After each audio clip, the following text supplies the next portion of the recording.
అందరికీ షలోం. ఈరోజు నోవహు జలప్రళయం గురించి మనం తెలుసుకుందాం. ఈ జలప్రళయాన్ని హీబ్రూలో మాబుల్ అంటారు.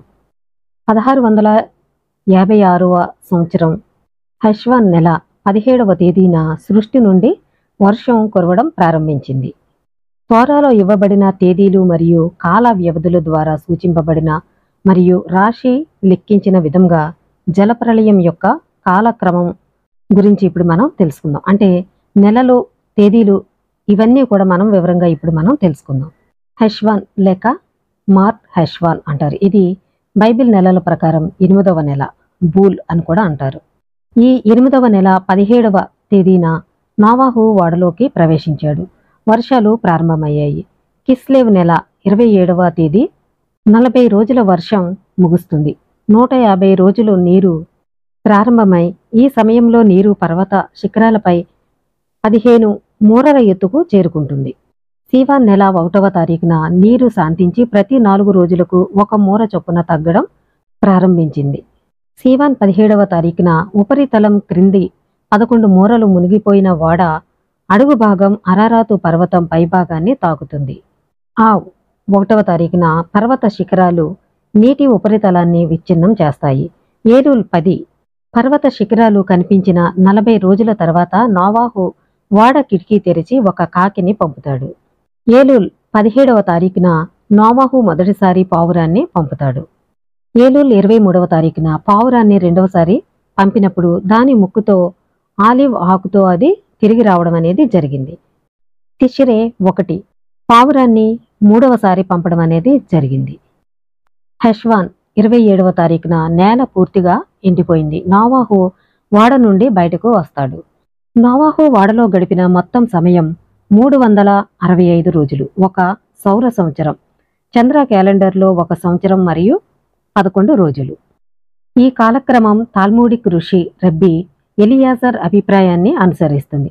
రబ్బీ జాషువా వివరణ ప్రకారము జలప్రళయం అయ్యార్ 17న ప్రారంభమైందని మరొక వివరణ ఉంది. రబ్బీ రాశి గారు లెక్కించిన విధంగా చూస్తే హెష్వాన్ నెల 17వ తారీఖున జలప్రళయం ప్రారంభమైంది. 1 సంవత్సరం తర్వాత ఇదే నెల హెష్వాన్ నెల 27వ తారీఖున నేల పూర్తిగా ఎండిపోవడం అనేది జరిగింది. నోవహు ఓడ నుండి బయటికి రావడం అనేది జరిగింది అని ఇక్కడ చెప్పడం జరుగుతుంది. ఆదికాండము 8వ అధ్యాయము 4వ వచనంలో చూసుకుంటే 7వ నెల 17వ దినమున ఓడ అరారాతు కొండల మీద నిలిచెను అని ఉంది. 5వ వచనం చూసుకుంటే నీళ్లు 10వ నెల వరకు క్రమంగా తగ్గుచూ వచ్చెను. 10వ నెల మొదటి దినమున కొండల శిఖరములు కనబడెను అని ఉంది.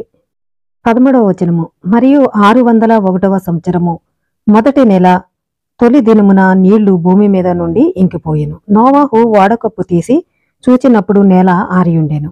14వ వచనము 2వ నెల 27వ దినమున భూమి ఎండి ఉండెను.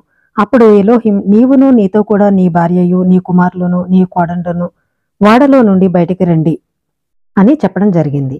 రబ్బీ జాషువా గారు చెప్పిన వివరణ బట్టి చూసుకుంటే అయ్యార్ 17న ప్రారంభమైంది జలప్రళయం అని చెప్పడం జరుగుతుంది. ఎందుకంటే బైబిల్ నెలల ప్రకారం నిర్గమకాండము 2వ వచనం చూసుకుంటే నెలలలో ఈ నెల మీకు మొదటిది, ఇది మీ సంవత్సరమునకు మొదటి నెల.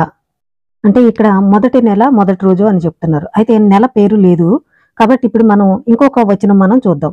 ఎస్తేరు 3వ అధ్యాయం 7వ వచనము రాజైన అహష్వరేషు యొక్క ఏలుబడి యందు 12వ సంవత్సరమున నీసాను మాసమున అనగా ప్రథమ మాసమున వారు హమాను ఎదుట పూరు. అంటే ఇక్కడ ఖచ్చితంగా ఇక్కడ నెల పేరు కూడా చెప్పడం అనేది జరిగింది. 12వ సంవత్సరమున నీసాను మాసమున అనగా ప్రథమ మాసము అంటే మొదటి నెల నీసాను. అయితే తాల్ముద్ ప్రకారం ఈ సంవత్సరాలు నెలలు మరి ఒక విధంగా కూడా లెక్కించడం అనేది జరిగింది. అంటే ఆదాము పుట్టుక నుంచి కూడా లెక్కించడం అనేది జరుగుతుంది. తిషిరే నెల నుంచి కూడా వారు నూతన సంవత్సరంగా ఆచరించడం కూడా జరుగుతుంది. కాబట్టి తాల్ముద్ ప్రకారం రబ్బీ రాషి గారు ఈ లెక్కల ప్రకారం ఆయన చెప్పడం అనేది జరిగింది. రబ్బీ జాషువా వివరణ ప్రకారము జలప్రళయం అయ్యార్ 17న ప్రారంభమైందని మరొక వివరణ ఉంది. నీసాన్ నెల నుంచి లెక్కించాలి అయ్యార్ నెల అని ఆయన చెప్పడం జరుగుతుంది. కాబట్టి ఇవన్నీ జాగ్రత్తగా పరిశీలించి తెలుసుకోండి. అందరికీ షలోం.